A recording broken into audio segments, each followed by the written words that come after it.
Dear friends, I want to wish you a Shabbat Shalom, in a Shabbat that's following the most happiest and joyous holiday of Purim and all the celebration around it. We are still in a very uplifted mood, especially as we come to read this week's Torah portion, where we talk about the worst sin of the Jewish people in history, the creating and the bowing down to the golden calf just 40 days after they received the Torah on Mount Sinai with the greatest revelation and miracles that God showed to us as a people. And as well, we will be reading this week, and on top of Tisa, we'll be reading Parshas Para, the portion of the Para Aduma, the red heifer, about purifying ourselves, especially when we get close to the month of Passover, where every Jew had to bring a sacrifice, the Paschal Lamb. And within the story of the golden calf, while Moshe is still on the mountain, and the entire episode of the Jews feeling or being misled that Moshe is not coming back, and creating the golden calf, conceiving of it, creating it, gathering the gold, making it the calf, and then celebrating around it, all happened within less than a day.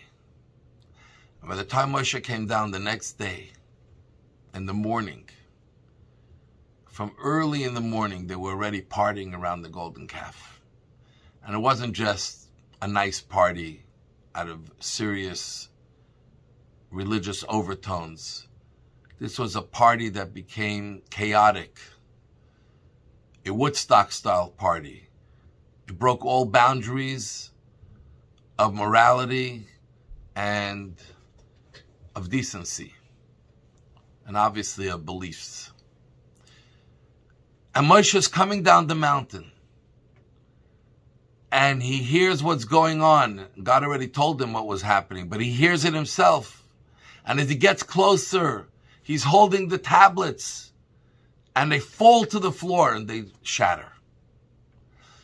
And there's a lot of discussion explaining why he threw them down on the floor, who gave him the permission to do it, etc. And there's tremendous amount of fascinating and important messages and lessons. But I want to focus on one, and that is that Moshe was carrying this heavy stone, but he did not feel the heaviness of the stone until that moment. And when it became so heavy, he threw it down.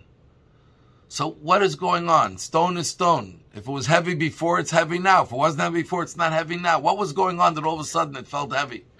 And we are told that as he came closer and he saw for himself what was happening with the Jewish people, how though not everyone was bowing down, only a few thousand was standing on the sidelines and sort of thinking, perhaps this is correct. What happened to the Jewish people? Hundreds of thousands, millions, who witnessed the greatest moment in the entire history of the world, God speaking to them, and now they've abandoned it. So at that moment, something drastically changed in the Luchas, where it says that the letters started to fly out of the tablets, and all that remained was the stone. Meaning that while the letters were in the stone, it was light. You know, when you carry a human being that's alive, no matter how much they weigh, it doesn't compare to carrying a corpse of the same person after they pass away. Because when someone's alive, they carry themselves to a certain extent. But when there's no life, it becomes much heavier. When the Torah, the tablets, was full of life, the Word of God was inside of it. They were stone, but it didn't feel heavy. The moment the words left, God's Spirit left from the tablets, all of a sudden Moshe felt the weight, the dead weight. A woman once passed by the Rebbe when he would give out every Sunday thousands and thousands of dollars to 5 or up to 7,000 people every Sunday with a blessing and a message that they should carry this dollar to give this and other money to charity. And this went on for 6 years. And a woman passes by the Rebbe and says, Rebbe, you're standing like this for 5-6 hours, non-stop. How do you do it? Where do you have the strength? It's so hard, so difficult. Just try for 5 minutes to stand continuously and give someone a dollar or something else, one after another, so quickly. Even for the most healthy human being, it will be very difficult. And the Rebbe said, when you're climbing a mountain, you're carrying a sack, not all sacks are the same. If you're carrying a sack of stones, it will feel so heavy it'll drag you down. But if you're carrying a sack of diamonds, the diamonds carry you. He says, when I look at every Jew that passes by, to me they're a diamond. That's what gives me the strength to go on. And this was what happened with the tablets. As long as there's life, it feels light. When there's no life, it feels heavy.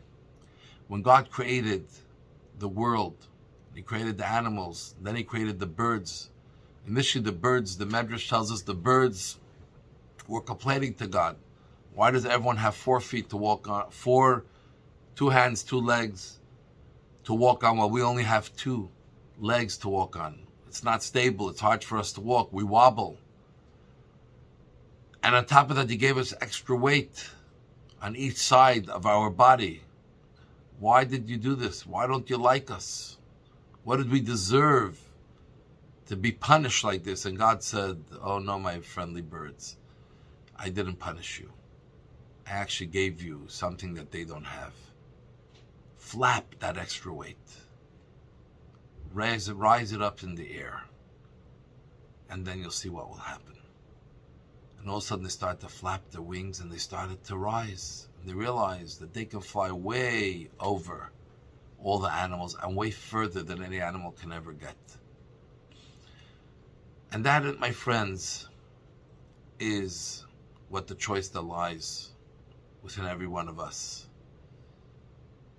We look at Torah and mitzvahs, and many people feel, wow, this is a big burden. Every moment of my life I have to be full of responsibility, of behaviors that I have to follow.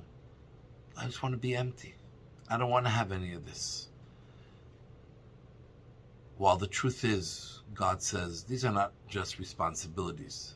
These are the ability to allow you to soar high, to fly, to accomplish and go further than anyone else that I created, any other nation, any other people. You make the choice how you're going to look at it.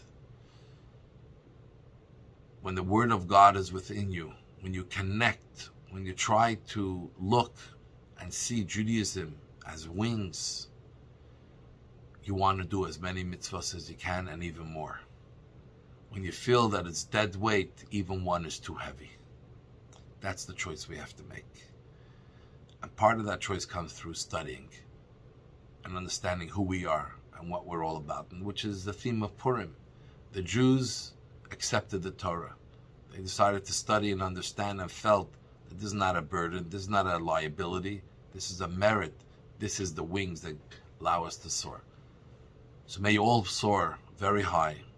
And God bless you all. We love you. Shabbat Shalom. Candlelighting time in Montreal, 5:35 p.m.